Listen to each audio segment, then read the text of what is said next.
నమస్కారం. ETV news కు స్వాగతం. ముందుగా ప్రధాన అంశాలు.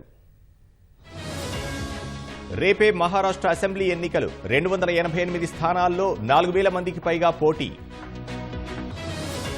జార్ఖండ్లో రెండో విడతకు సర్వం సిద్ధం. 38 స్థానాల బరిలో 528 మంది.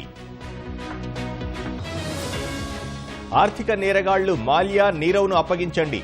బ్రిటన్ ప్రధానిని కోరిన మోదీ. భారత్ చైనా విదేశాంగ మంత్రుల భేటీ. ద్వైపాక్షిక బంధం గాడిలో పెట్టడంపై చర్చ. రష్యా ఉక్రెయిన్ యుద్ధానికి 1000 రోజులు. దీర్ఘశ్రేణి క్షిపణులు ప్రయోగించిన కీవ్. కొత్త అణు విధానంపై పుతిన్ సంతకం. కమ్ముకుంటున్న అణుయుద్ధ మేఘాలు. వచ్చే ఏడాది భారత్లో పుతిన్ పర్యటన. తేదీల ఖరారుపై మంతనాలు.